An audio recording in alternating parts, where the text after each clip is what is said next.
Com a palavra, o Ministério Público.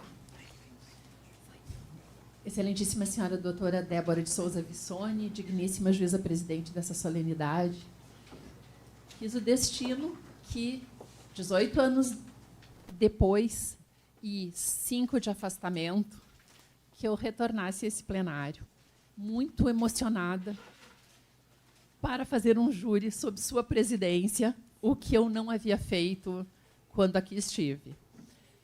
Nesse momento, então, eu posso registrar a minha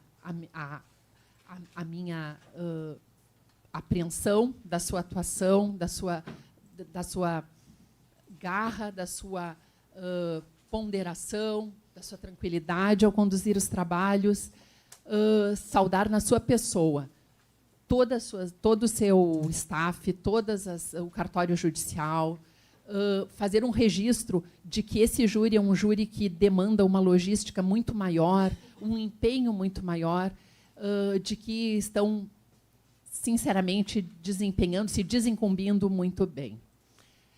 Doutora, antes de saudar todos os demais participantes dessa solenidade, participantes engajados na solenidade, eu me permito saudar a cidade, porque esse júri é um júri especialmente importante, na medida em que é mais um feminicídio, num momento em que o Estado do Rio Grande do Sul experimenta a verdadeira epidemia de feminicídios.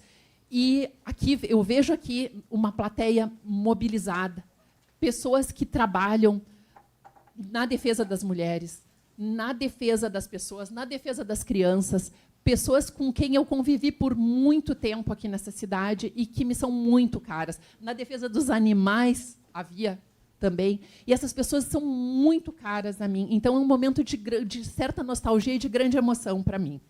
Então, eu quero dizer que Montenegro jamais sairá de mim. E eu fiquei muito agradecida com essa oportunidade única de estar aqui hoje, neste júri, especificamente. Não fosse um fato tristíssimo, um fato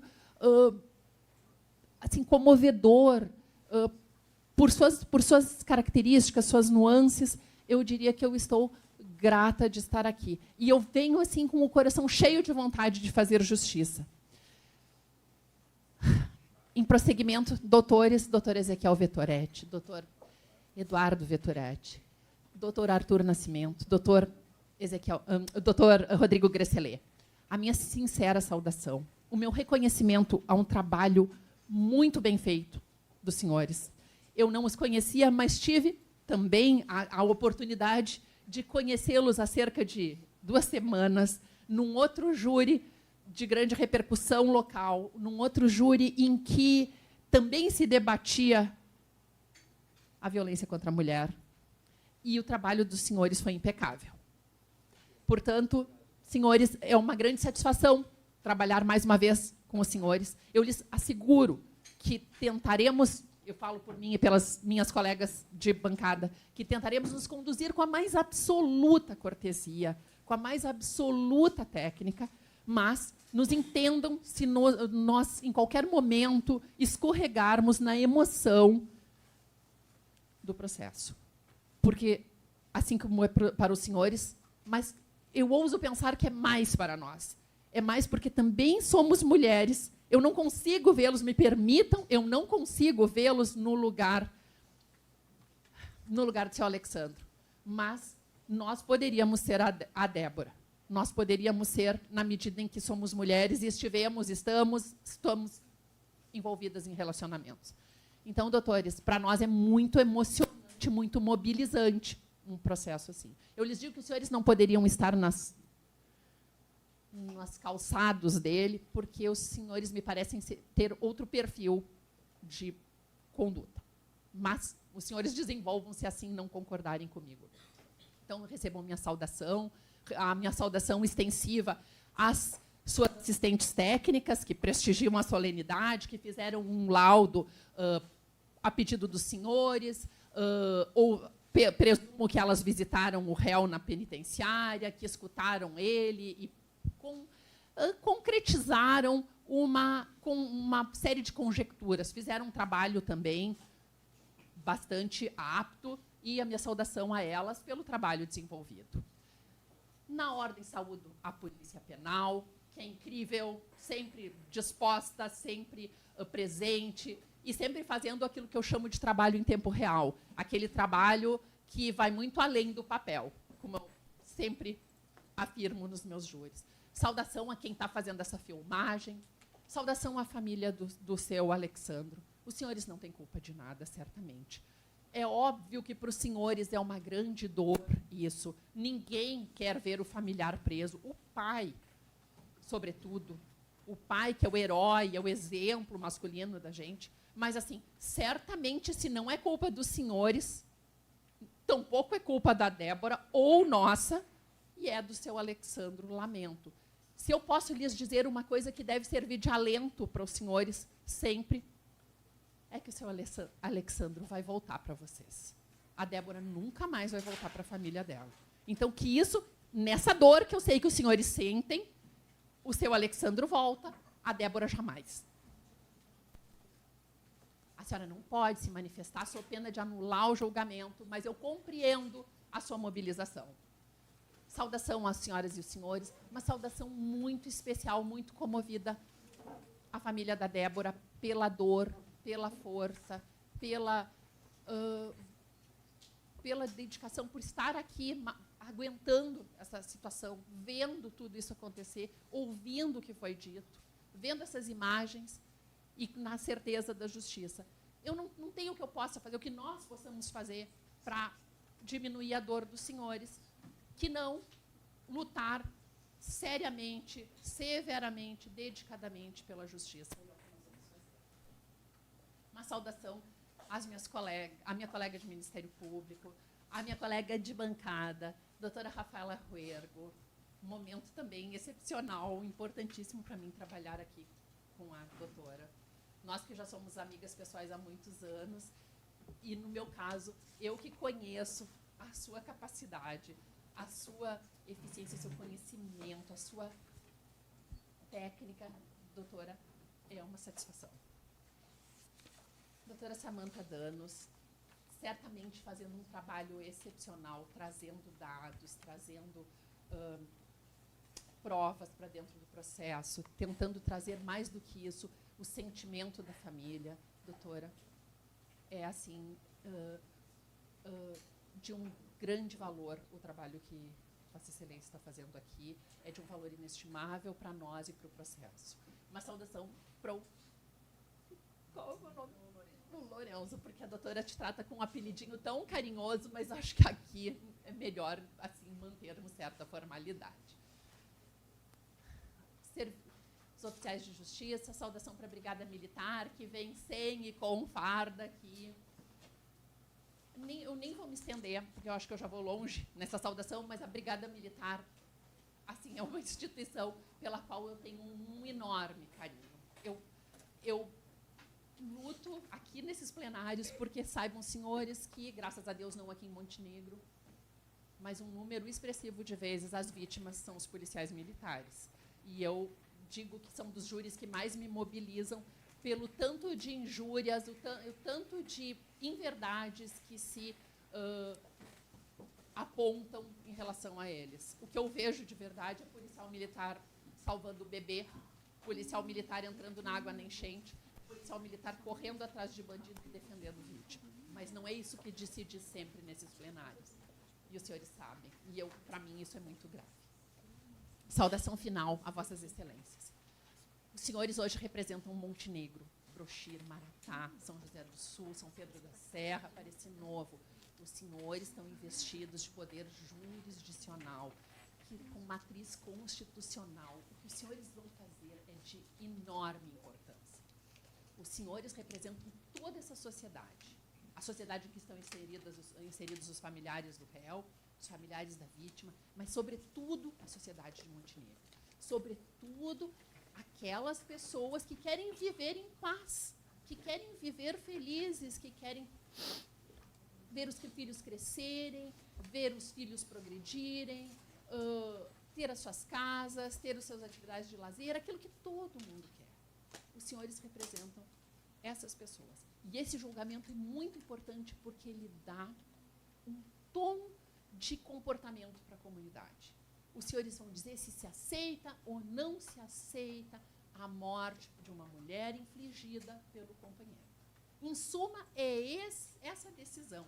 E se pode, de algum modo, diminuir a drasticidade, a brutalidade, a crueldade dessa ação.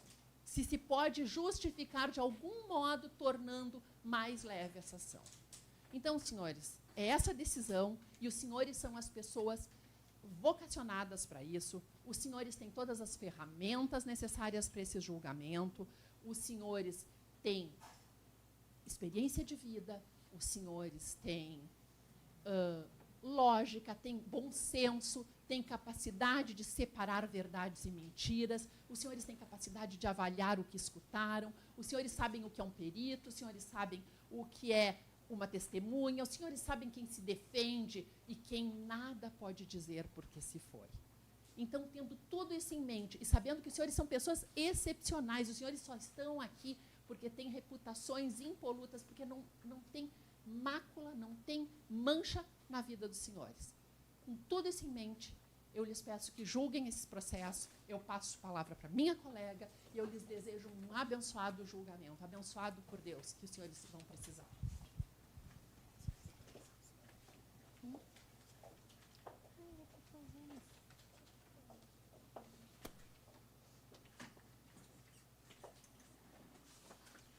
Excelentíssima senhora doutora Débora Vissoni, em Vossa Excelência, o Ministério Público, reiterando a saudação, já tão bem conduzida por minha colega, doutora Graziela, saúdo Vossa Excelência na sua pessoa, a excepcional magistratura gaúcha. A senhora sabe o apreço que tenho por Vossa Excelência, porque trabalhamos juntos tanto tempo na infância e juventude aqui na nossa comarca. Então, receba o meu carinho, receba o meu abraço, que é o abraço do Ministério Público, recebam, senhores advogados, não vou me estender, porque temos pouco tempo, já dizia na novela A Sapucaí é Longa, temos pouco tempo para muita explanação. Recebam também os meus cumprimentos, é a primeira vez que laboramos juntos. Acredito que não teremos muitos encontros pela vida, eu não sou promotora de júri, mas é uma satisfação estar aqui ao lado de uma banca tão qualificada, de quem apenas ouviu os melhores e maiores elogios, desde que constituídos neste processo. Saúdo todos os demais presentes, saúdo Dona Rosane, seu Davi. Saúdo também os senhores jurados, já aproveitando esse gancho. Como eu falava ali com o pessoal da defesa, eu não sou promotora de júri. Eu sou promotora da infância e juventude. Fui promotora da infância e juventude 6 anos aqui em Montenegro. Faz 3 semanas que eu saí de Montenegro. E eu saí de Montenegro com o meu coração absolutamente partido e quebrado, porque eu amo essa terra como eu nunca amei em um outro lugar em que eu estive na minha carreira. Já estive em Birubá, já estive em Tramandaí, passei muito tempo no Alegrete, já estive em tantas outras comarcas por aí trabalhando. Mas em nenhuma eu criei raízes como eu criei aqui em Montenegro, nenhum solo eu amo como eu amo esse aqui. E ontem, quando eu vim para cá para fazer esse júri, eu recentemente me removi para Alvorada, e se arrependimento matasse, eu já estava morta. Eu vim andando pela cidade, eu vim andando pelas ruas, olhando esse povo, essa gente que eu conheço, e pensando que eu estou aqui porque eu aceitei uma missão. Esse júri já deveria ter saído, acabou não saindo por uma questão relacionada ao processo anteriormente, não vou entrar nesse mérito. Mas esse júri, desde que esse caso aconteceu, o doutor Paulo Vieira, que era então o promotor de júri aqui da comarca, me olhou e falou assim: eu quero que tu faças esse júri. Tu tem filha, mulher? Eu quero que tu faças esse júri. E desde esse dia eu venho me preparando para fazer esse plenário. E eu falei para aquela senhora ali, para a dona Rosane, olhando no fundo do olho dela. Eu olhei para o seu Davi, olhei no fundo do olho dele. E eu falei: eu vou fazer esse plenário. E se remarcarem ele 3, 4, 5, 10 vezes eu vou vir a Montenegro fazer esse plenário. Porque esse processo aqui agora é o meu processo. Essa é, talvez, e posso dizer com certeza, já fiz júris bem complicados na vida, já fiz júri de chacina com 6 mortos e um aleijado, já fiz júris pesados de facção criminosa, mas esse é, sim, talvez, o júri mais marcante da minha carreira. Não pela dificuldade dele, os senhores já viram aqui a prova que foi coletada e tiveram a oportunidade de ouvir a mãe, ouvir o pai, ouvir o irmão, ouvir o perito. Doutora Graziela tem 20 e tantos anos de Ministério Público, uma das maiores plenaristas que nós temos no Ministério Público Gaúcho, eu faço esse reconhecimento aqui. E nunca tinha feito um júri em que o perito é ouvido, não é, doutora Graziella? Então, um júri com prova farta, com prova rica. E nós conversávamos ontem à noite, um júri que é como se fosse um capítulo de livro sobre a história de um feminicídio, um drama anunciado, algo que nós, infelizmente, vemos no nosso dia a dia. E por mais que vejamos, doutora Graziella, e infelizmente a profissão nos embrutece, e é difícil que um caso nos comova, este processo aqui não tem como lei não se comover. Não tem como olhar naqueles olhinhos azuis ali, daquele pai, nos olhinhos daquela mãe ali, e não sofrer júri. E não é preciso mais do que 10 minutos de nenhum noticioso para que a gente entenda o que é impunidade, o que esse estado de coisas que nós estamos vivendo tem feito nesse país em relação à criminalidade, mas muito mais destacadamente a criminalidade contra as mulheres. E eu fico feliz que nós tenhamos hoje uma bancada feminina aqui, uma bancada formada por mulheres, em uma sessão presidida por uma mulher. Porque o Rio Grande do Sul vem vivendo um dos seus piores momentos, e é uma vergonha para um país, uma vergonha para um estado tão arrojado, tão pioneiro, tão produtivo, tão rico, tão lindo. Ser notícia na Globo por causa dos seus feminicídios. E a gente abrir uma publicação no Instagram ou em qualquer rede social e ver que o Rio Grande do Sul acabou de bater um recorde sinistro, pavoroso, de 10 feminicídios em aí uma semana, de ter uma sexta-feira santa, um dia lindo, um dia que o meu senhor morreu, para mostrar que a vida continua, que nós temos esperança, que a fé renasce. E nesse dia, tantas mulheres serem mortas no nosso estado. Então, o caso posto aqui, como muito bem falou a doutora Graziella, eu não sou promotora de júri, eu não tenho a eloquência dela, mas entendam que a decisão dos senhores aqui ela é um recado que passa para fora. E nós temos que dizer que aqui em Montenegro não será aceito este tipo de situação. Eu vou traçar com os senhores, muito embora eu entenda que já tiveram a oportunidade de compreender como é que os fatos se desenrolaram, mas eu vou traçar com os senhores uma perspectiva do que aconteceu com a Débora no tempo. Para que os senhores entendam que, diferentemente do que alega o Alexandro, isso aqui não foi um rompante. Isso aqui não foi um acidente. Isso aqui não foi, de forma nenhuma, algo aleatório. Isso aconteceu e nós tínhamos todos os elementos presentes que nos indicavam que isso aqui poderia acabar numa tragédia como aconteceu. Nós temos, e aqui eu já inicio a análise da prova do processo, nós temos uma menina que, se nós pegarmos a data do fato, nós estamos falando de janeiro do ano passado, o fato é recente, que se envolveu por coisa como 10 ou 11 anos com o Alexandro. Uma menina que conheceu um homem feito, um homem experiente, quando tinha lá seus 17 ou 18 anos de idade. Com o perdão da expressão, uma menina boba, sem vivência, sem experiência, uma adolescente, tecnicamente, que conhece um homem que tem quase o dobro da sua idade, que já tem filhas da idade dela, praticamente. E que entra na vida desse homem, e não é no dia 26 de janeiro de 2024 que ele mata ela. Ele começa a matar ela aqui. Quando ele pega essa menina, essa adolescente, essa menina boba, e traz ela para um mundo pérfido, para um mundo depravado, para um mundo corrupto, que é o mundo em que ele vivia. E quando começa esse relacionamento, a família, e aí podem chamar de pressentimento, de intuição de mãe, ou de mera análise objetiva dos fatos, a família já vê que a coisa não está boa. Já vê que aquilo ali não vai terminar bem. No entanto, ela é maior, ela é vacinada e tem que respeitar a vontade da Débora. Dá um voto de confiança de que talvez ela esteja escolhendo alguém para passar a sua vida que seja alguém que vale a pena. E aqui, então, começa esse relacionamento deles, que teve lá seus períodos talvez menos conservadores, e eu não vou entrar nesse mérito, porque sequer podemos, doutora Débora, desqualificar a vítima. aí, ali por dezembro de 2023, quando esse relacionamento já tinha década, em dezembro de 2023, nós começamos a perceber a Débora diferente. Nós começamos a ver, como nos disse o irmão da Débora, que ela estava diferente, o irmão da nossa vítima. Ela vinha meio sem brilho, meio calada. Os senhores viram, porque o pai depôs aqui hoje e contou, o quanto aos poucos ele foi apagando a luz dessa moça.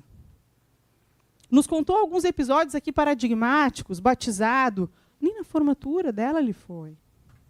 E aqui, talvez em dezembro de 23, ela tenha começado a enxergar que ela merecia mais. Ela queria mais. Ela já tinha perdido um bocado da vida e da juventude dela com ele. E aqui em dezembro, nós temos referência no processo, tanto pelo depoimento do irmão, quanto pelo depoimento de uma moça chamada Tuane, e nós vamos conversar sobre isso em seguida, que a vítima começa a ficar meio esquisita.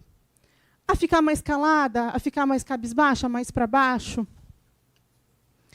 E a Tuane, e aqui eu faço um parêntese, porque a Débora era uma mulher muito discreta, ela era uma pessoa muito reservada no que diz com a sua vida pessoal. Podia postar foto pulando, correndo, fazendo flexão. Uma menina faceira, sem dúvida nenhuma, pai. Mas ela era bastante discreta em relação à vida pessoal dela.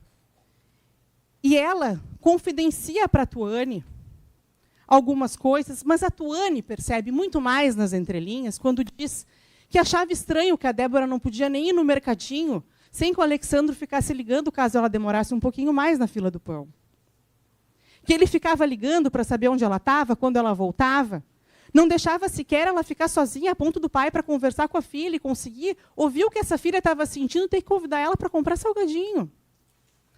E a Tuane vem e nos mostra que ele estava muito mais em cima dela, cuidando ela. E isso, para nós, tecnicamente tem um nome, mas, infelizmente, isso passa despercebido para tantas vítimas, não é, doutora Graziella? Nós chamamos isso de red flag. O que é red flag? É o nome bonito para bandeira vermelha, em inglês. Que são esses sinais de alerta. Ele dava pequenas mostras desse machismo horroroso dele, desse jeito horroroso que ele tem de tratar mulheres. E ele vinha mostrando isso e acendia alertas. Talvez a Débora não os enxergasse tão bem. E aqui ela começou a ter um pouco dessa consciência. Por que ela começa a ter um pouco dessa consciência? Porque em algum momento aqui, entre o final de 23 e janeiro de 24, a Débora pega no celular do Alexandro uma mensagem de uma moça chamada Gabriela.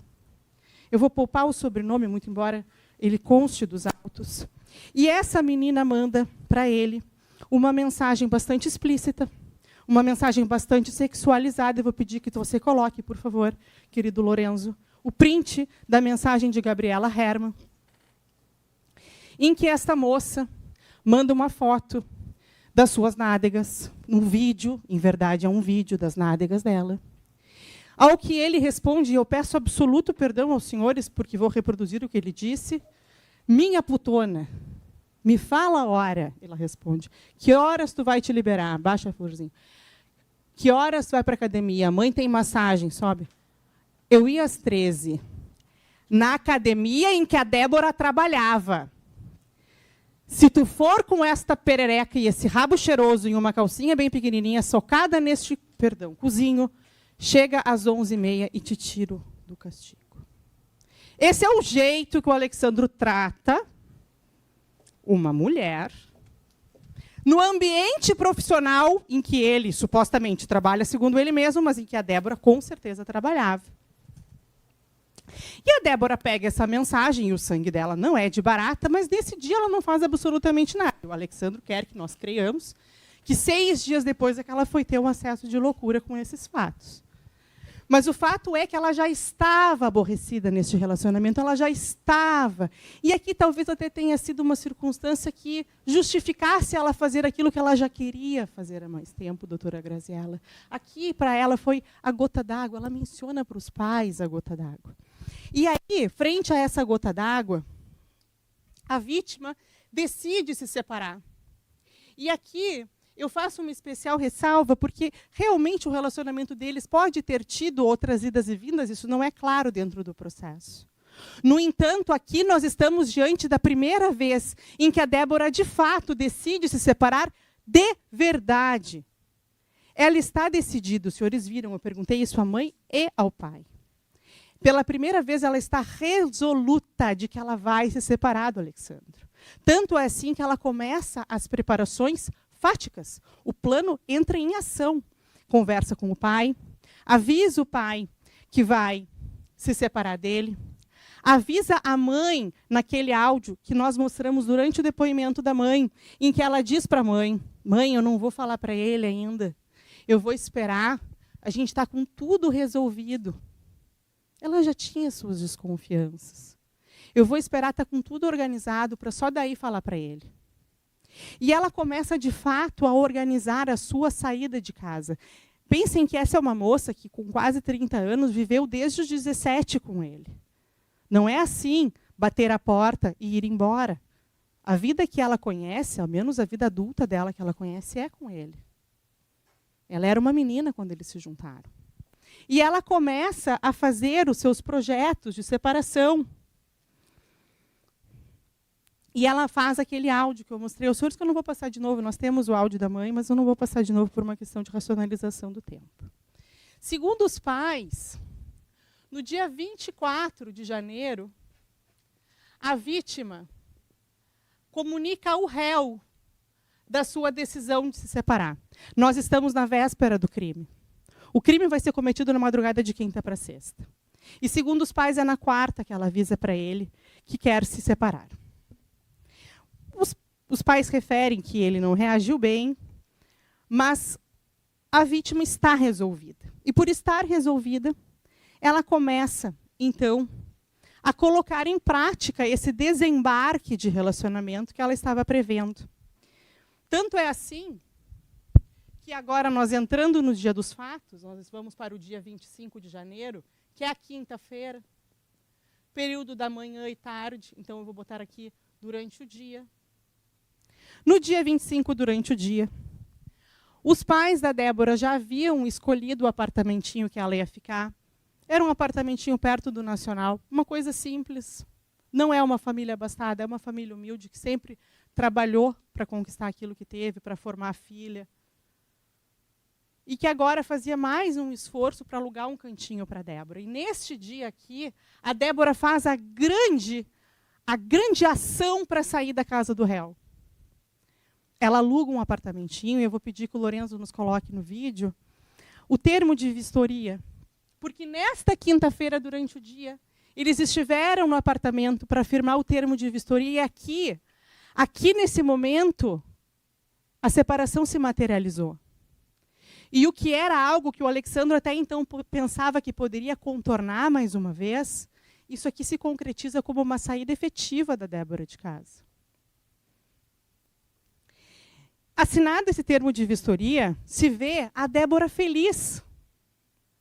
Os senhores se coloquem na posição de uma menina que está absolutamente esgotada desse relacionamento, estafada, que não suporta mais.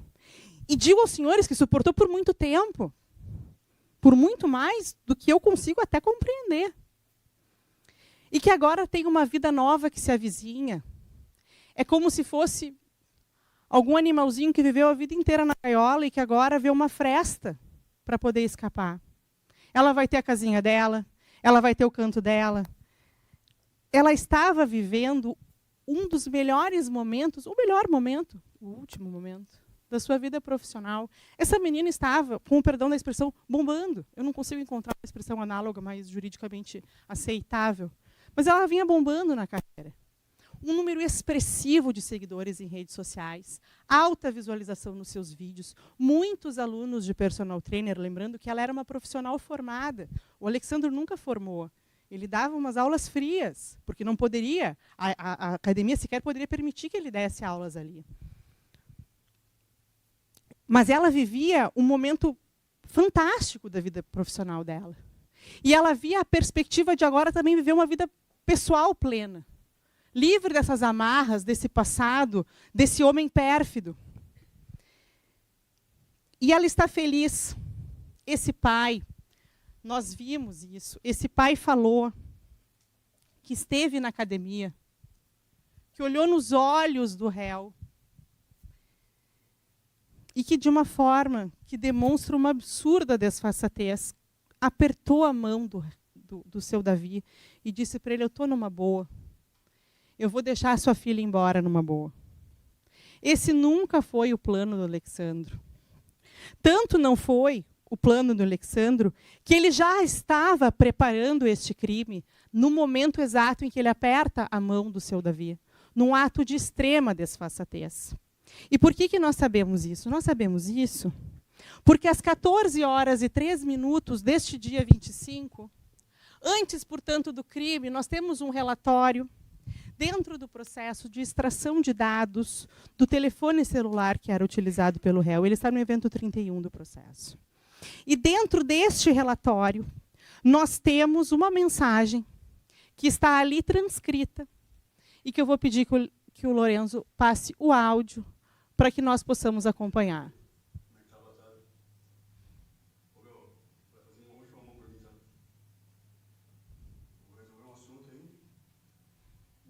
Vai estar no carro, tá? A senha 13, 14, 15, letra A minúsculo, entendeu? Aí tu vai pegar esse telefone, vai estar o número das minhas filhas e vai mandar esse áudio para elas, tá? Elas vão escutar que eu amo muito elas, sempre amei, tá? Elas foram assim, uma das melhores coisas que aconteceu na minha vida. E para elas me perdoar pelo que eu vou fazer. Perdoar o que eu vou fazer. Eu vou amar elas sempre. E onde eu estiver, eu vou amar elas sempre. Tá? E para o meu irmão Lucas, que é o que eu mais considero e admiro, tá? Que é para ele fazer o que a gente combinou e a grana daí é para pegar e dar para elas, tá? Que eu tinha falado para ele dar para uma pessoa, só que é para ele dar para minhas filhas, tá? E eu não vou estar na volta para ver, mas eu confio muito nele, por isso que eu mandei ele fazer isso, tá, cara? Eu agradeço a farra, tudo que a gente fez, fizemos muita loucura junto, muita. Toquemos terror, valeu a pena. E se a gente tiver a chance de ficar junto em outra vida, vamos tentar fazer melhor. Tá, irmão? Um abraço. Até o fim.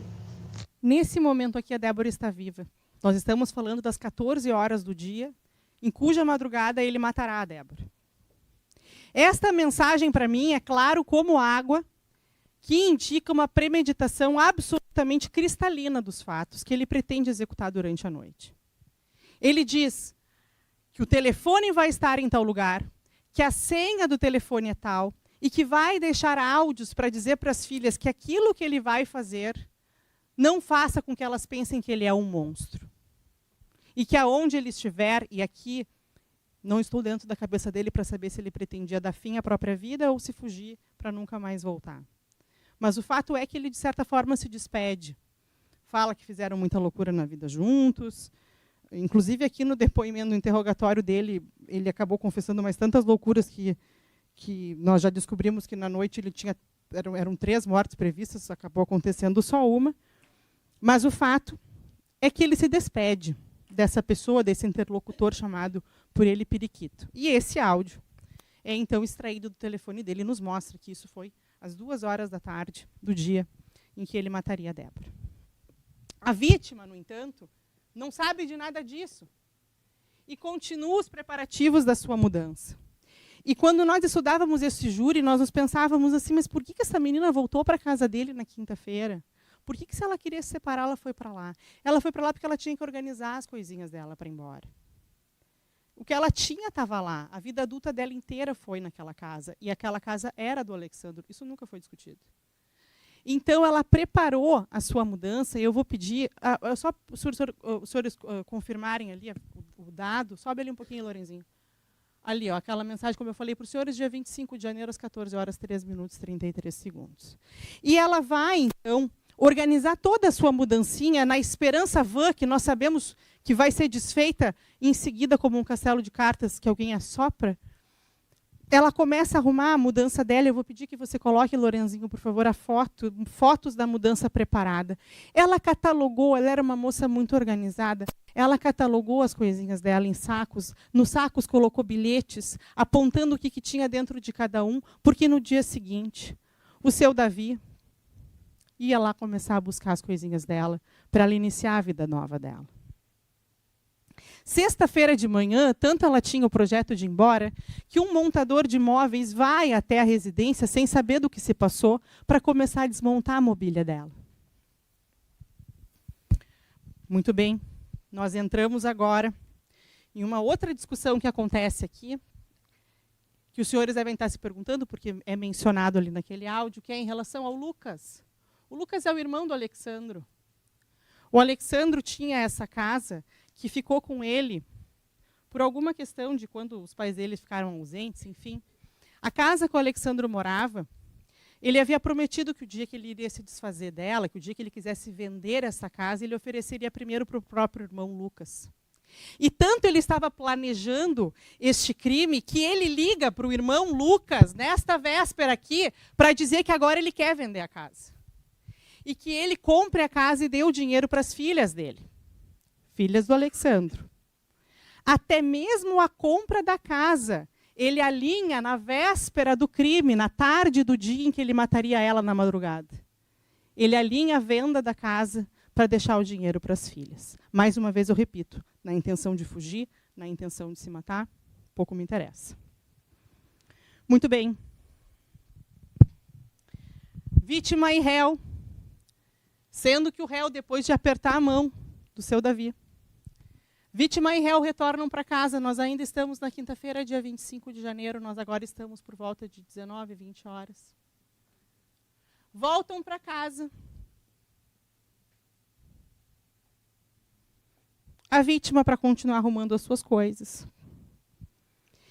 E a próxima coisa que nós sabemos é que o réu, vou pedir que tu coloques a mensagem para a irmã.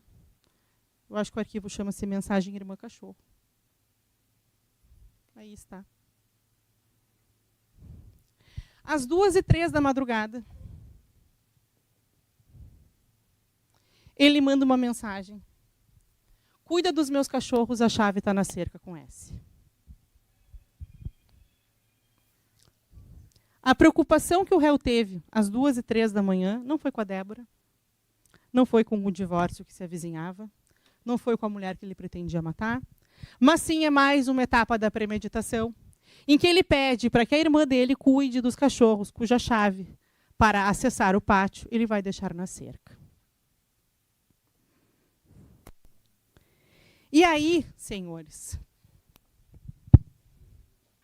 em algum intervalo entre as 2 e pouco da manhã, isso pode variar um pouco para mais, um pouco para menos, nós temos algumas circunstâncias que o próprio perito aqui nos mostrou que o intervalo pode ser um pouco antes, um pouco depois, a depender da hora em que se deu o óbito, a gente tem um intervalo possível, mas aqui em algum momento entre 2 e 3 da manhã,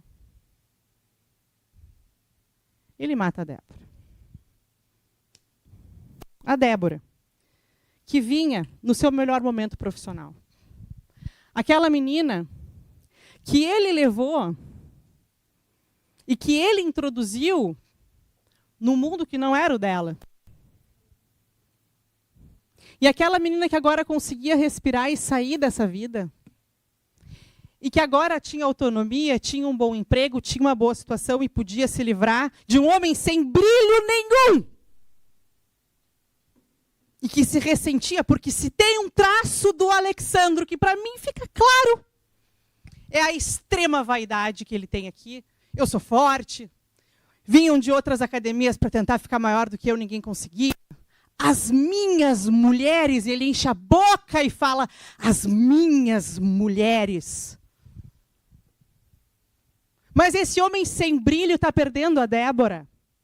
E isso é demais para ele entender. E o seu Davi nos revela que hoje que ele já havia dito que se a Débora saísse, ele iria matá-la. E ela estava saindo com o auxílio desse pai boníssimo, dessa mãe a quem ela amava, a quem ela era apegada, Dona Rosane. Essa mãe que para ela era tudo na vida. E quem é que não tem a sua mãe quando você tem uma mãe zelosa como tudo na vida? É ou não é? E aí, senhores, sem suportar estar sendo largado por esta mulher, que teve a audácia de deixá-lo, ele a mata e comete talvez uma das maiores covardias e atrocidades que eu já vi em toda a minha vida, que é desovar este cadáver de frente à casa dos pais, lá no Centenário. Senhores, ele desova um corpo morto na frente da casa dos pais. E este seria um feminicídio como tantos outros, que talvez não nos tocasse tanto, não fossem essas imagens que eu classifico como a grande pedra no sapato do Alexandro. Esse vídeo, infelizmente, correu a cidade pelo WhatsApp. Talvez os senhores já os tenham visto. Já o tenham visto. Lá vem ele, no seu carro. Aquele portãozinho branco ali é o portão da Dona Rosane. Ele vem, larga o celular da Débora, abre a porta do carro e, como quem tira um saco de batata que comprou na beira da faixa, entrega o corpo morto da Débora para aquele que deveria ser o lugar em que ela encontrava mais amor na vida. E ainda coloca um cobertorzinho por cima, como quem diz que ninguém vai ver pelada ela nem morta. E para mostrar que todo valentão, no fundo, é um covarde, foge rapidamente e deixa a menina ali. Toca a campainha? Não toca. Buzina? Não buzina. Chama o pai, chama a mãe? Chama a irmã que mora do lado? Não chama ninguém. Foge. Foge. E para desovar a Débora aqui, bota o vídeo do trajeto, aliás, a imagem do trajeto, faz favor, Lorenzinho. E para deixar a Débora nesse lugar aqui, ele vem lá da Vendinha, não sei se os senhores conhecem, é quase Triunfo, lá do outro lado da 386, passando a entrada aqui do acesso a Montenegro pela 386, de quem vem da capital.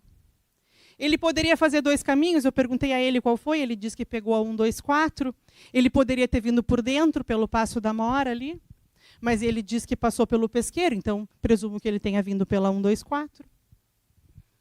Então ele veio pela 386, passou pela 124, e tem um corte do trajeto que é um pouquinho menor. Esse é o trajeto que ele faz. O trajeto em azul escuro é o trajeto que ele faz com a Débora no carro. Essa moça já saiu morta dessa casa. Esse papo de que ele botou ela viva no carro, isso não convence ninguém. Ele matou a Débora dentro da casa. A Débora já vinha morta no carro. Tanto é assim, bota para nós o próximo mapa, que é o corte do caminho. Isso aqui é a entrada de Montenegro pela Unisc, tá? Vindo pela 124 seria o caminho mais lógico, se ele fosse uma pessoa que quisesse socorrer a Débora. E por que é que eu digo isso? Porque os senhores conhecem Montenegro tão bem quanto eu, e muito melhor, porque eu não sou montenegrina de nascença, de RG, eu sou montenegrina só de coração. Vindo pela 124, se ele quisesse socorrer a Débora, ele teve a possibilidade de passar em pelo menos 4 lugares em que ela poderia ser atendida, que os senhores conhecem melhor do que eu. Ele passa aqui na Timbaúva pelo atendimento 24 horas da assistência. Se ele tivesse seguido pela Júnior Renner, ele passaria de frente ao Hospital da Unimed. Se ele tivesse dobrado na 5 de maio, ele passaria pelo Corpo de Bombeiros. Se ele tivesse subido mais um pouco, ele tangenciava o HM. E por todos esses lugares o réu passou, e em nenhum deles ele parou, e os senhores sabem por quê? Porque a intenção nunca foi salvar a Débora. A intenção nunca foi que essa menina permanecesse viva. Porque se eu, por acidente, causo mal a alguém que eu amo, a primeira coisa que eu vou fazer é tentar salvar essa pessoa, e eu passo 4 locais em que eu poderia pedir socorro. E passo reto e vou direto na casa dos pais dela, lá no centro, lá em cima, na parte alta do Centenário. Abandona o corpo dela e foge. E essa menina, ela só vai ser encontrada 3 e tanto da madrugada, quando alguns funcionários, que se não me engano, doutora Graziela, da JBS, que são vizinhos, que trabalhavam no serão noturno, chegam em casa, lá na Rua Ponta Negra, e olham para aquele corpo. Acham esquisito, porque não é comum ter pedinte, ter mendigo dormindo em nenhum lugar em Montenegro, mas muito menos ali, lá em cima no Centenário, não é um lugar em que o andarilho fosse parar. Eles acham aquilo muito estranho, acabam ligando para o SAMU pede que eles voltem para verificar se tratava realmente de uma pessoa viva. E quando se aproximam, os senhores sabem o que acontece, quem está ali é a Débora morta. E a partir de aí começa um pesadelo que não teve mais fim para essa família. E começou um filme de terror que todo dia começa exatamente no mesmo ponto. O ponto em que eles se acordam e lembram que a Débora foi assassinada. E deixada morta de frente à calçada deles. E como é que se sai de casa? Todo dia. Tendo que passar obrigatoriamente pela lápide da sua filha. Pelo repouso final da menina que eles amaram, que eles embalaram, que eles cuidaram, que ela aleitou. Que eles com tanto sacrifício criaram.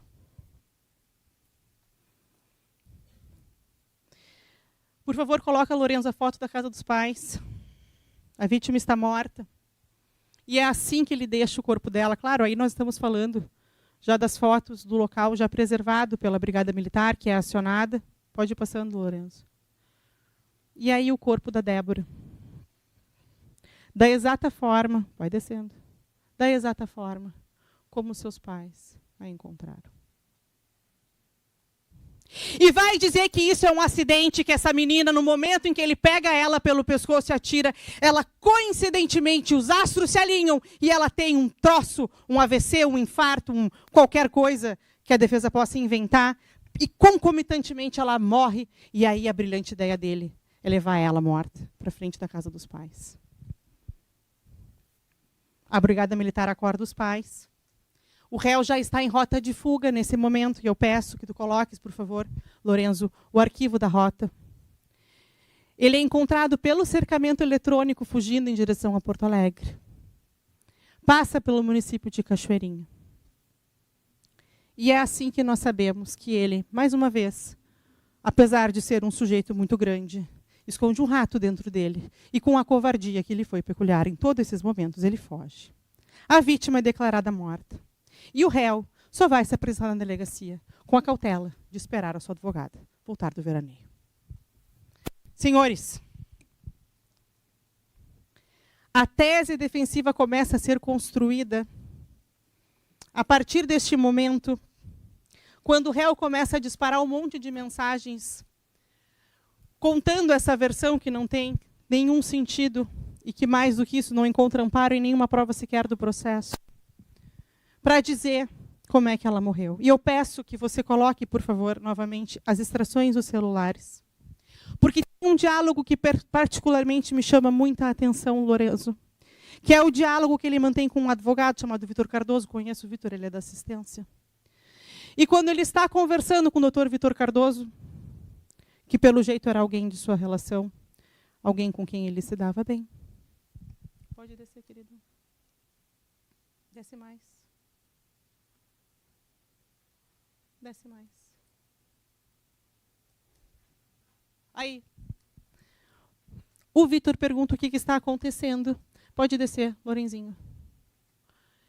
E ele desce, e ele diz, desce lá. Desce, desce, desce. Desce. Ali. O Vitor é advogado. Notem que ele tem essa cautela de procurar os advogados que ele conhece. Procura primeiro a doutora Daniela Schneider Couto, amiga pessoal, que é quem faz a apresentação dele na delegacia de polícia, mas ele também se consulta com o doutor Vitor Cardoso, também advogado. Se não me engano, alegretense também. Que diz assim para ele, é difícil a tua situação, eu não sou criminalista, mas se precisar de algo, me chama. Eles vão te mandar para o júri com certeza. Se a perícia achar marca no pescoço dela. Se acharem que foi overdose, dá para te defender. E aqui começa a construção do que ele fará, a sua tese defensiva, tentando atribuir a violência dele, que o perito deixou mais do que óbvia aqui hoje ter se dado através de uma asfixia, atribuir ela ao uso de anabolizantes ou de drogas. Mas a tese, ela rapidamente começa a ruir. Ela rapidamente começa a ruir porque a mentira tem perna curta e se desmente facilmente. E ele diz E ele diz que nessa noite ambos se drogaram e que ela teria morrido por decorrência disso. Ele diz que a vítima usou cocaína.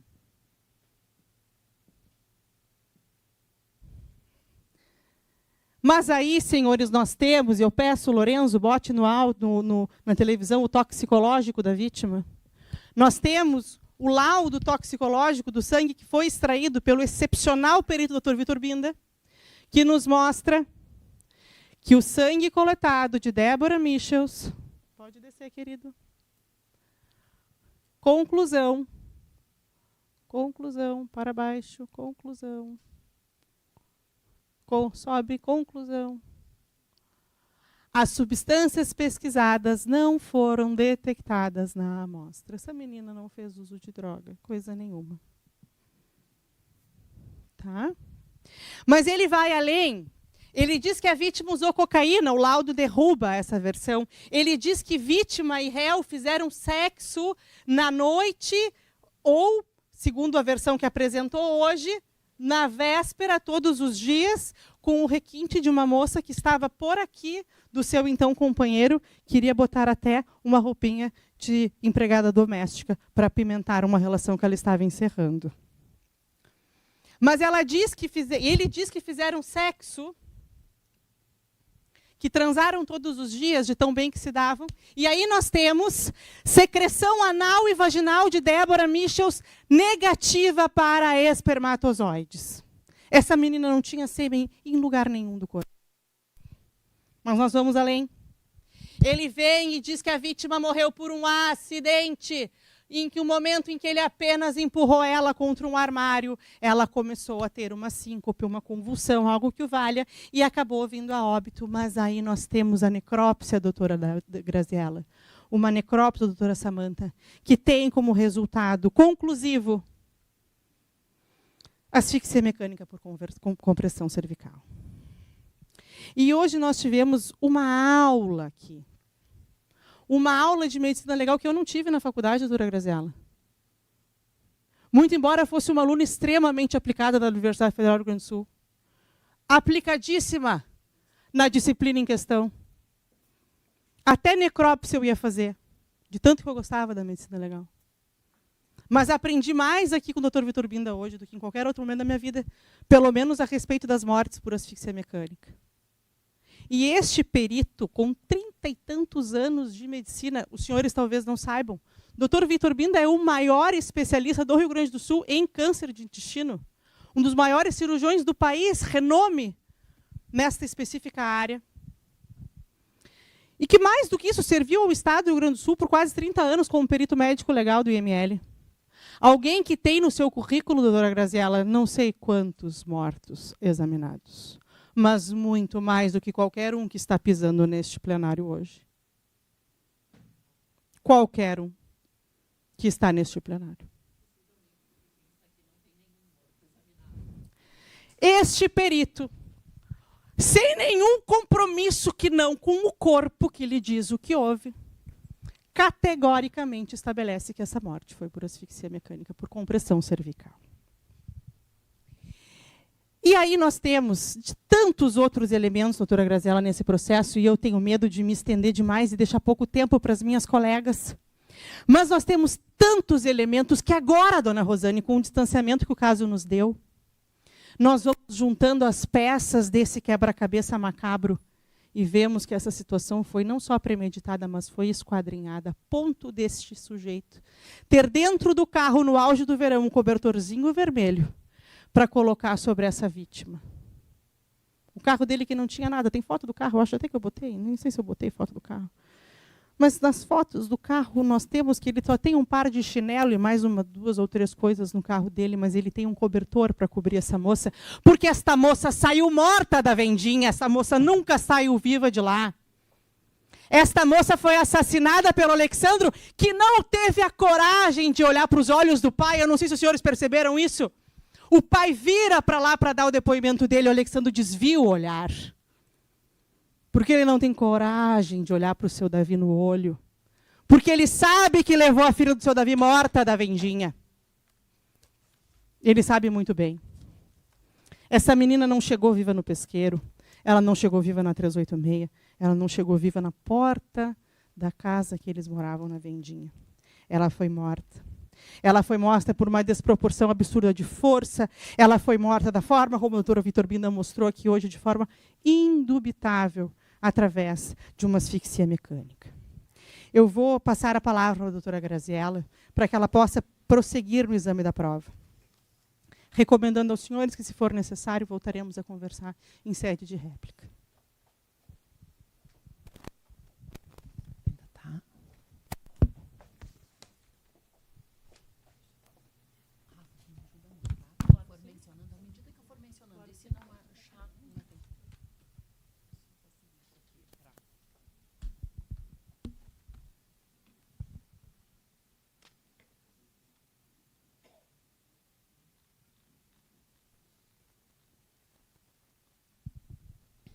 Pois bem, senhores, senhoras, senhores, eu retorno mais para fazer um apanhado final, porque a minha colega já fez uma análise percussiente, clara, técnica da prova. Mas eu venho porque esse processo me vem à mente com a seguinte máxima, a seguinte frase palpita na minha mente quando eu penso nesse processo. E por duas razões. Mas primeiro, a frase. Todos os senhores já devem ter escutado aquela frase: o essencial é invisível aos olhos. Ela é tão bonita, ela vem tão carregada de boas intenções, é uma coisa bonita essa frase. Pois aqui nesse processo ela serve para mostrar que a Débora não viu o essencial, infelizmente, e que o essencial às vezes tem que ser repisado, repristinado, reprisado, repetido, a exaustão, para que fique claro. Então, eu vou me permitir aqui repetir o evidente, repetir o óbvio. Portanto, nós estamos falando, e é esse o julgamento, nós estamos falando de um homicídio por asfixia. O que nós temos sobre isso? Primeiro, uma necropsia absolutamente categórica, repetida em plenário, passo a passo. Foi hoje, e eu lamento pelos familiares, mas foi como se hoje a Débora fosse aberta e escrutinada aqui para os senhores, na frente dos senhores, por um perito médico legista com 35 anos de medicina e 28 de IML. DML hoje, IML no passado. 28 anos abrindo corpos. Pois ele se submeteu, a vir aqui e dar uma aula, mostrar, abrir. Ele repetiu a perícia na presença dos senhores. Porque quis a defesa que isso fosse feito para pôr em xeque as conclusões dele, o que já fizera ao longo do processo com um laudo de assistentes técnicos. Técnicas, no caso, é uma médica que teria feito. Médica essa que teria feito este laudo, este parecer técnico, que é o nome que ela deu, sem, contudo, ter qualquer contato com o corpo ou qualquer contato com a Débora viva. Portanto, tenham isso em mente, para avaliar qualquer coisa que seja dito sobre esse laudo. Saibam que esse médico experiente abriu a Débora. Abriu, tirou os pedaços dela. Fatiou a Débora e concluiu que ela foi morta por asfixia mecânica consecutiva à constrição do pescoço.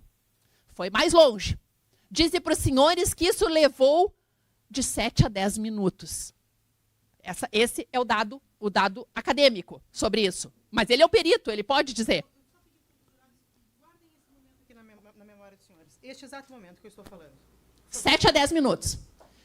Foi mais longe. Disse para os senhores que ela foi morta com uma pressão de 12 quilos por volta de. Então, é bastante pressão. Portanto, é cabal aqui. A Débora morreu de asfixia mecânica, imposta por alguém. Este alguém é o companheiro. Falou minha colega aqui em red flags. É bonito. Sinais. Sinais categóricos de um feminicídio de manual, de um feminicídio de enciclopédia, de um feminicídio de aula de direito penal. De um feminicídio dos quais a gente teve 10 nos últimos dias.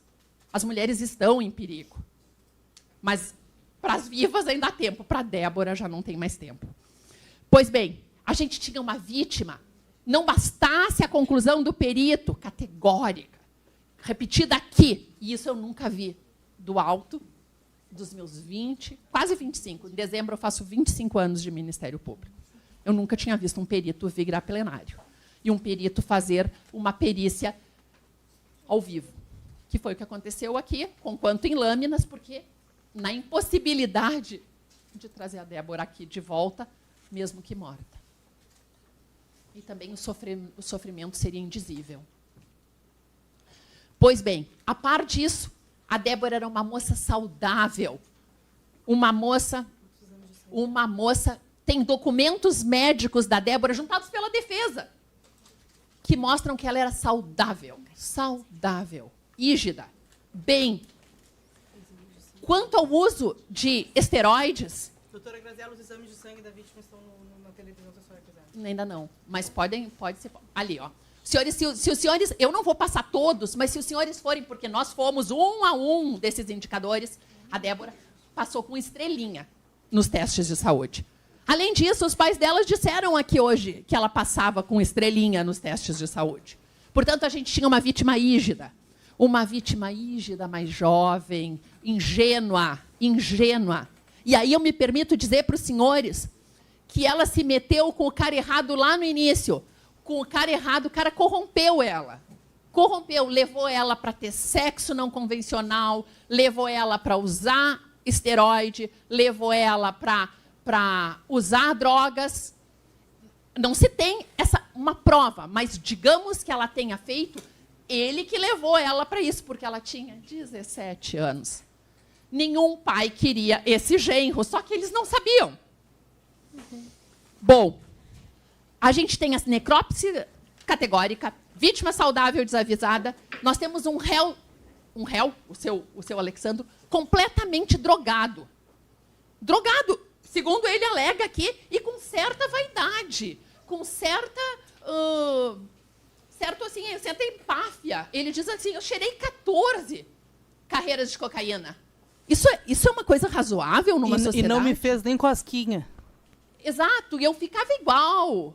Eu cheirei 14 carreiras, 1 grama em qualquer avaliação, assim, qualquer utilização da IA, porque agora assim, a gente tem que se atualizar, e a IA meio que responde tudo, é 1 grama de cocaína.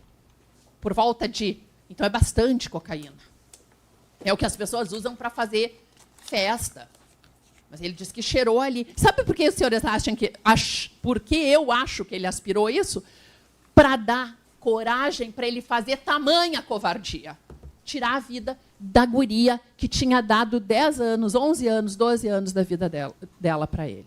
Deliberadamente. Não foi nem por 1 segundo um acidente, porque não existe constrição de pescoço por 7 a 10 minutos acidental. E isso também está nos manuais. Pois bem, além disso, e nós estamos nos encaminhando aqui, não tem sinal de luta naquele lugar. A doutora Cleusa, a delegada da mulher em Montenegro, a delegada para tudo em São Sebastião do Caí, a delegada que afirmou quase 35 anos de polícia, né? Não me recordo, ela abre o depoimento, mas é assim uma experiência absurda. E à frente da DEAN, 10 anos, se não me equivoco. Na DEAN, 10 anos. E acho que é 35 de polícia. 25 de polícia. 10 à frente da DEAN. Pois bem, a doutora Cleusa nos fala o seguinte, eu estive lá, ela depois, aqui, está tudo nos autos, eu não vou passar, porque é vídeo, é depoimento em vídeo. Se estivesse escrito, eu colocava ali para acompanharem. Pois bem, ela disse que não havia sinal de luta. O que havia na casa? Havia sacos com os bens, as coisinhas da Débora. Havia uma bolsa organizadinha em cima do sofá, aquela que tinha o dinheiro dentro. Havia vidros vazios, frascos vazios de esteroide, de anabolizante, no quarto, ocupado com as coisas do Alexandro. E, de resto, nenhum sinal de luta. Não tinha armário quebrado, não tinha coisa fora do lugar. Meu Deus, o arremesso de uma mulher, a reação, ela arranhou o pescoço dele. Haveria algum sinal de luta? Nada. Tampouco havia... o que havia, sim, eram lesões de defesa. E isso também foi apontado pelo perito aqui hoje. Lesões nele e lesões nela. Lesões compatíveis com uma luta por ar. Lesões compatíveis porque se alguém te constringe o pescoço, se alguém te aperta o pescoço e tu luta por ar, tu tem as mãos livres, tu vai tentar, mas a pessoa tem a outra mão para tirar a tua mão. E a pessoa pode te arranhar ou tirar a tua própria mão e tu te arranhar na luta pela vida. Tínhamos também tudo nos manuais de medicina legal. Tudo em qualquer asfixia que se leia ali. Se fala na luta pela vida, nas lesões de defesa, na necessidade de uma superioridade física para estrangular alguém. Lembrem-se, senhores, que nosso réu vaidoso aqui, como os feminicidas são, lhes disse que levanta 400 quilos. Ouviu, né, colega? Ouviu, doutora Rafaela? 7 minutos, doutora Graziela. Agora que deu 7 minutos. Instante, 7 senhores minutos. acreditam? Aquela hora que a minha colega falou, lembrem daquele momento, ela começou a marcar. Só agora terminaram os 7 minutos. Os senhores imaginam o quão agônica foi a morte da Débora? Todo esse tempo apertando o pescoço, apertando, causando hemorragias, sufusões hemorrágicas, tirando ar, coração sangrando, pulmão, traqueia. Tudo isso são achados da necropsia que ele mostrou ali para os senhores. Mas vamos continuar. O que mais que a gente tinha? Ele disse que ele tentou ressuscitar ela, e talvez aí que ele tenha machucado. Só que, talvez ele se esqueça, talvez não sei, porque, mais uma vez, o depoimento, a narrativa típica de um réu vaidoso, ele acrescentou dados e mais dados hoje, ele complementou como ele pôde, mas ele talvez não lembre que os 2 depoimentos anteriores estão reduzidos a termo, estão filmados, pois ele jamais falou em ressuscitação. É a primeira vez hoje para os senhores que vão julgá-lo que ele fala em ressuscitação. Ora, se ele tivesse ressuscitado, pode colocar, por favor, o depoimento dele na delegacia, daí vai aparecer ali por escrito que um em vídeo. Pois bem, ele jamais falou em ressuscitação, foi a primeira vez aqui hoje. Se ele tivesse, de fato, tentado ressuscitá-la, seria a primeira coisa a dizer, né? Me parece a defesa por excelência. Diria para a doutora Cleusa, acompanhado da doutora Daniela, não estava a doutora Daniela Couto? Que o defendeu ao longo do processo, e que, se não me equivoco, disse a mãe na oitiva dela, quando ela foi ouvida, quando ela foi inquirida, a mãe da Débora disse que ela era amiga da Débora, que parece que foi até no aniversário da Débora, e se veio aqui, não se sabem as razões das pessoas, mas veio aqui e defendeu o assassino da Débora. O que mais? Inexistência de socorro. Qual foi o socorro que ele prestou à Débora? Nenhum. A minha colega trilhou o caminho que ele fez. Quantas vezes ele poderia ter socorrido ela? Na Unimed, certamente, no Hospital Montenegro, lógico, porque ele me falou que ele saiu do Pesqueiro pela 124, foi até a 240 ali, seguiu em direção a Portão, porque ele ia lá para o Centenário, e ele passou ao largo do Hospital Montenegro, que é aberto 24 horas por dia. Além disso, havia bombeiros, certamente as viaturas da brigada estavam na cidade, nada. Mas assim, digamos que ele não ocorreu. Ele é um cara, ele estava desatinado. Mas a irmã dele, ele chamou para os cachorros, mas não chamou para a Débora. A irmã que morava ao lado. O que se faz quando a gente machuca o filho da gente? O pai da gente? Ou se a gente precisa socorrer alguém que a gente ama? A gente grita, a gente esperneia. Se trouxesse aqui uma gama de ligações do SAMU, um conjunto de telefonemas, são todas as pessoas nervosas, pedindo socorro, pedindo ditadas, gritando. O que faz o Alexandro? O Alexandro vai e deixa ela lá na casa dos pais, morta. e não toca a campainha. E não pede ajuda mais uma vez. Ela é encontrada depois. E se os senhores vissem o depoimento da moça que a encontrou, cujo nome agora eu não recordo, mas o esposo é Emerson, eles estavam voltando do turno da Frangosul, e ela diz assim, ai, eu vi aquilo e eu fiquei com medo. E aí, se eu não tivesse com meu marido, eu ia para casa, sem tocar.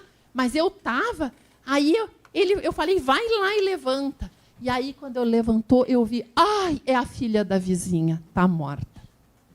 Olhem o horror que essa família passou. Pois bem,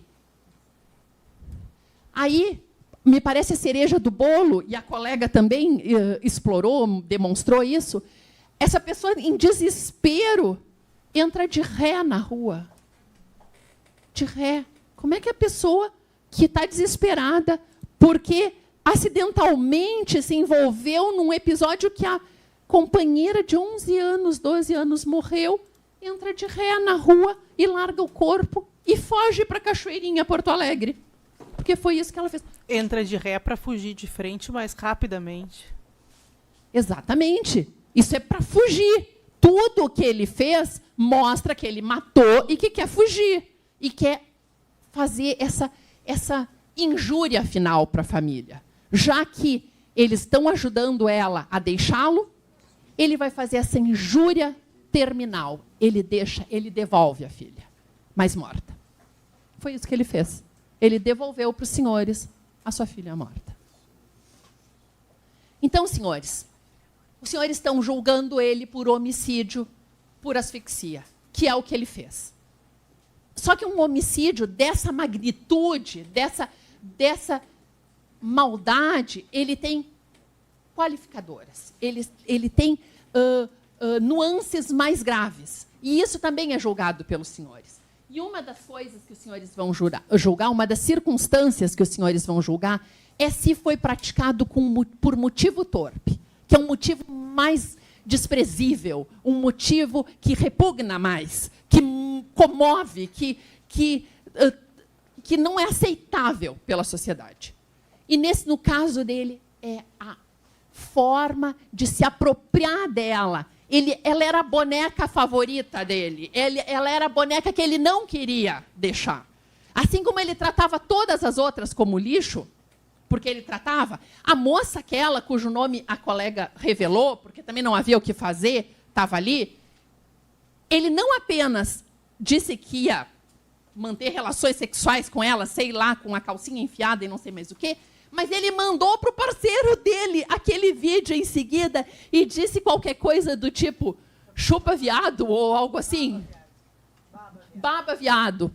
Olha ali, mostra ali. Ele encaminhou, ele dá tanto valor à mulher que, enfim, estava se envolvendo sexualmente com ele, que ele manda para o parça, que ele manda para o amigão, para o cupincha, para o que quiser.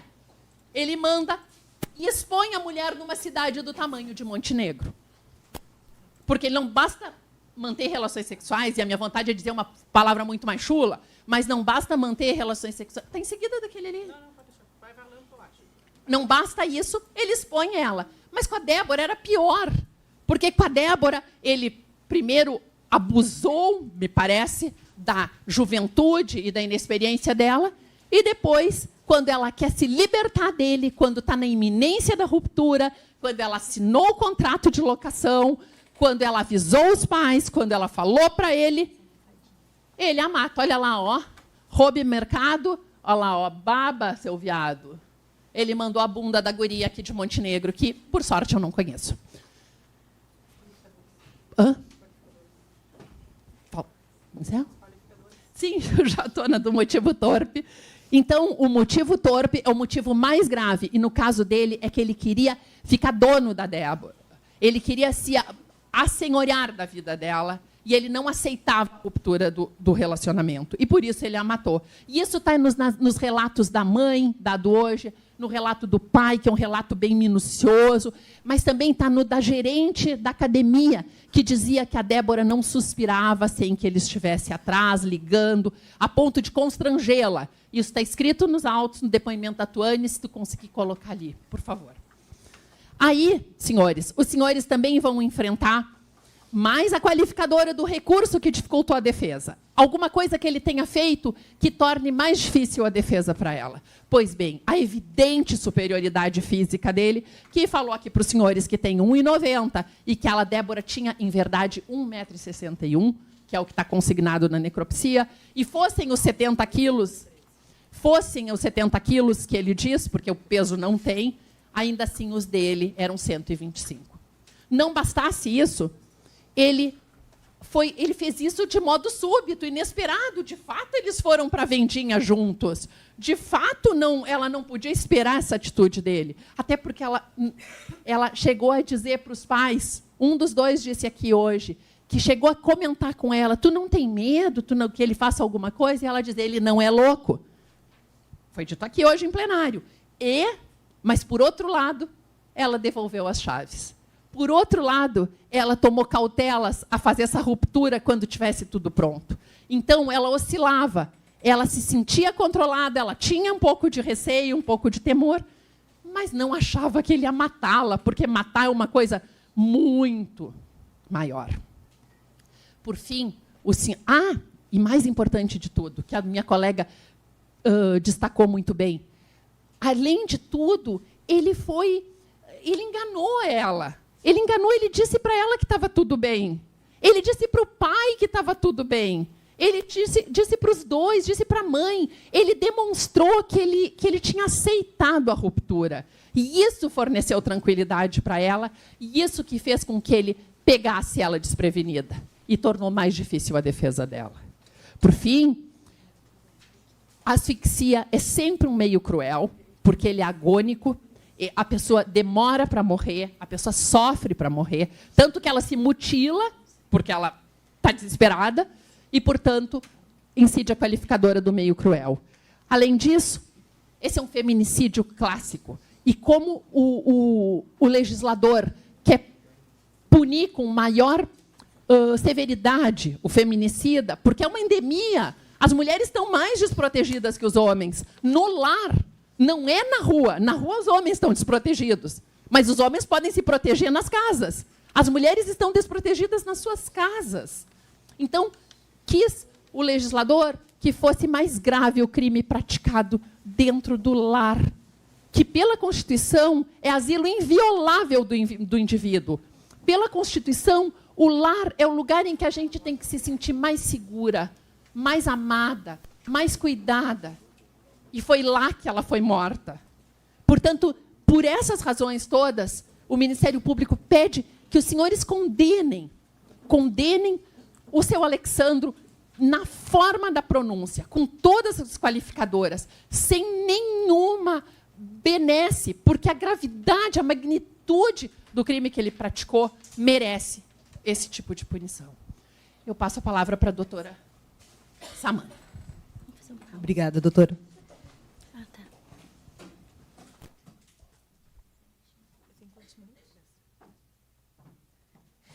Então, eu estendo as saudações, em primeiro lugar, antes de mais nada. Gostaria de agradecer a Vossa Excelência por ser uma baluarte da Justiça, conduzindo com brilhantismo todos os trabalhos neste período e neste plenário. E recebo as minhas homenagens. Da mesma forma, doutores, muito obrigada por estar dividindo hoje este julgamento, este plenário. Uma satisfação em conhecê-los.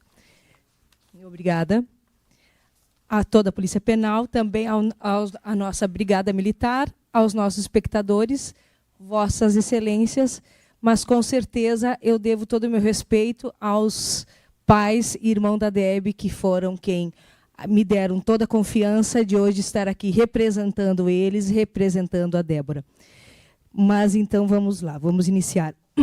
Com brilhantismo, as nobríssimas promotoras fizeram aqui todo o início, onde eu não preciso explanar novamente isso com Vossas Excelências. Como o acusado de início disse que conheceu a Débora em meados de quando ela tinha, em média, 16 anos, foi neste período que, no meu ponto de vista e no ponto de vista da família também, foi quando tudo começou a dar errado na vida dela. Por quê? A família, como todos sabem, com certeza, passou como o pai da Débora disse, que quando ele quis assumir um relacionamento com ela, ele o convidou para ir até a sua residência, para então, como há tempos atrás, como era antigamente, conversar com então seu futuro genro e dizer e desejar para que sua filha tivesse um melhor relacionamento, né? Que é o que todos nós, caso quem seja aqui pai ou mãe, no meu caso eu sou mãe, quer para os seus filhos, né? Um bom relacionamento, um bom casamento. E, infelizmente, com os anos, foram decorrendo os anos, eles muitas vezes, durante todo o período de relação deles, sempre tendo que custear muitas demandas que a Débora solicitava, até mesmo porque, como todos nós ficamos sabendo hoje, era ela quem custeava todas as despesas da residência.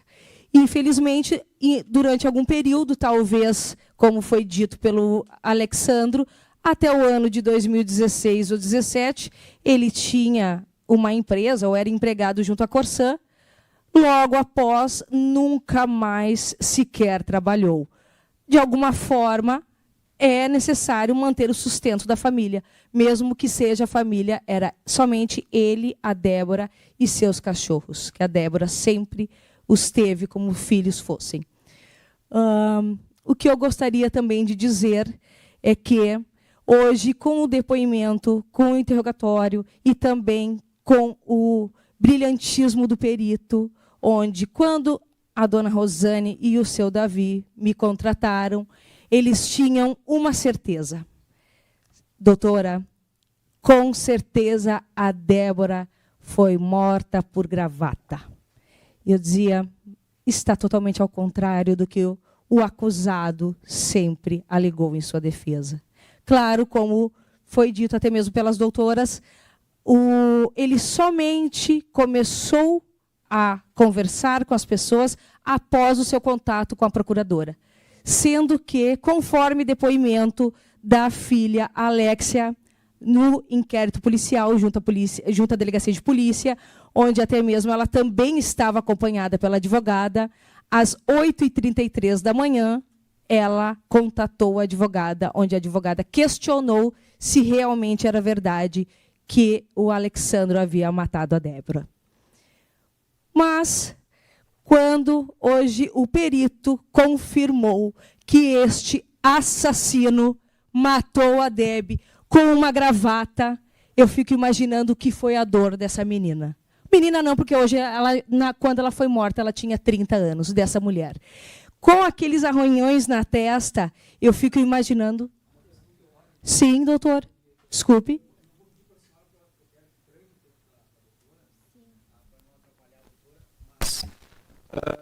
A doutora acaba de inovar na acusação. A acusação ela é muito clara e fala em esganadura. E agora, no seguinte sentido, esganou, levantando-na do solo até a destruição da sua vida. E agora a doutora fala em gravata. Então há uma mudança.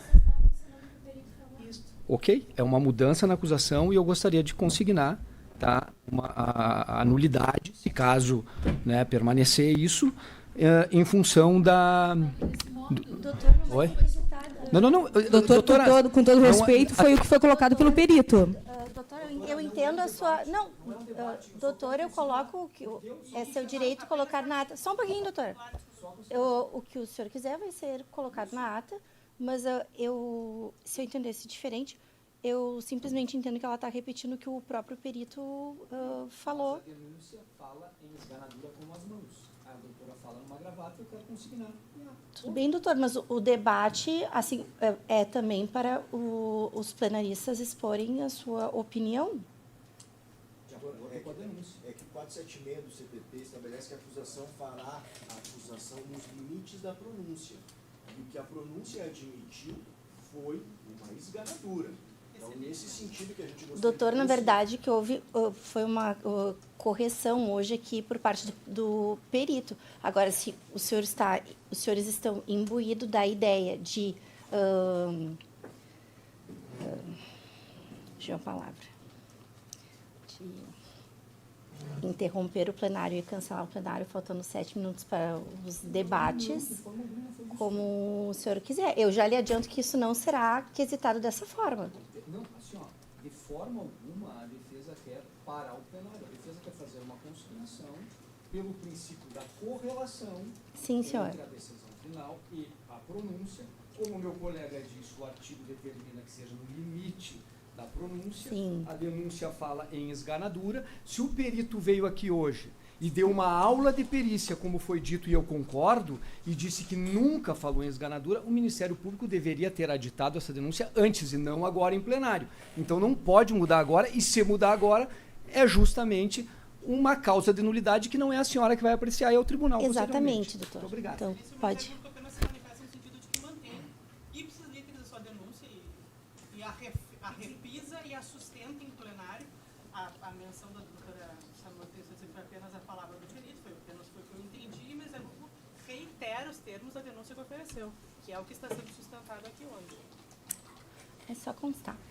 Doutora, Exatamente. então, Na pode- verdade, doutora, não, Desculpa, pode- doutora. Pode prosseguir, doutora. posso prosseguir? A senhora tem 7 minutos ainda. Doutores, eu peço-lhes desculpas, mas estava passando somente o que o perito disse hoje, segundo a colocação do perito, né? Retomando, então, o que eu gostaria de trazer também a vocês é que, com todo o sofrimento desta família, como foi dito pelo Alexandro e repetido pelas nobres promotoras, o trajeto do Alex até a casa dos pais. Eu, como montenegrina nata, sei que, saindo da BR-386, fazendo o caminho do qual ele disse que fez, no que ele atravessa a Maurício Cardoso, passa pela Apolinário de Moraes, quem mora em Montenegro sabe muito bem que é a entrada direta para o Hospital Montenegro. Então, com certeza, ele tinha, sim, o direito e o dever de levar a Débora até o hospital. Como ele colocou, ela era minha rainha. Se ela fosse realmente a rainha dele, com certeza ele teria deixado ela no hospital e jamais colocaria ela em frente à casa dos pais, tampada com uma coberta vermelha, como quem dissesse: aqui está sua filha, no tapete vermelho. Por quê? Nunca iremos saber. Como foi colocado no início, hoje de manhã, do interrogatório, a senhora Rosane, genitora da Débora, disse que a Débora havia dito, confirmado a noite anterior, que não era para ela acompanhar desde cedo a mudança, pois o Alexandro não queria vê-la. Por que ele não queria vê-la? Não sabemos e não teremos como saber, infelizmente, né? Porque a Débora não está mais aqui para nos passar esta informação. Então, vocês imaginam o que é a dor destes pais, deste irmão, que desde o dia 25 de janeiro, às 17 horas, que foi este o horário que eles estiveram na academia, dando o último beijinho, assim foi colocado pela mãe Rosane e pelo pai Davi. Todos os encontros que eu estive com eles, eles me disseram que eles... Vocês imaginam a dor de frequentar mensalmente, semanalmente, o cemitério para levar, inclusive, presente de Páscoa, chocolates, eles colocam em frente à gaveta da Débora. Vocês conseguem fazer noção do tamanho, dor destes pais? E por causa de quê? Por causa de algumas questões que talvez o Alexandro achava que não estava de acordo, como ele disse antes, ele quis terminar o relacionamento. Nossa, foi desde o início bem esclarecido, inclusive não tenho tempo para novamente transcrever os áudios aqui, onde a Débora fala em alto bom tom com a sua mãe, chamando a Rosane, minha Rosaninha, assim como ela chamava. E disse: mãe, eu quero me separar do Alex. Nós não damos mais certo. Com certeza, ela levou, em média, de 15 anos para ver. Como o Alex disse que conheceu ela quando ela trabalhava na academia como estagiária com 16 anos. Ela faleceu com 30. Então, foram 14 anos convivendo com o Alex. Então, foram 14 anos que ela foi 100% aproveitada por ele. Onde os pais não tinham voz, onde ela tinha medo e receio dele. Porque senão ela não teria entregado as chaves na quinta-feira para sua mãe Rosane. E ela não teria solicitado ao pai Davi para que não falasse sequer para a mãe, por saber que a mãe, nós mães sabemos que se fizerem isso aqui para um filho nosso, nós somos capazes de qualquer coisa. Como ela mesmo disse hoje aqui em depoimento, eu tinha vontade de chorar quando ela falava aquilo ali. A minha voz chegava a embargar quando eu tinha que fazer as perguntas a ela. Agora vocês imaginam uma senhora que sempre deixou as roupas da Débora, como ela me mostrou em fotos, em outras questões, tudo milimetricamente cuidado, com todos os cuidados e amor. E no acordar no dia 26 de janeiro, está sua filha atirada na frente da casa, com um paninho vermelho por cima. E a partir daquele dia, ela nunca mais verá a sua filha tão amada Débora, que com certeza, como foi dito pelo pai, pela mãe, pelo irmão, que ela tinha sim o intento de constituir família e ter filhos. Nunca mais terão estes netos da filha Débora. Muito obrigada. Certo, doutora. Doutores, com a palavra, eu só vou perguntar, alguém precisa ir ao banheiro? Nós faremos pausa depois. Então, a defesa. Parece que sim, doutora, em função da transmissão, pode perguntar para elas.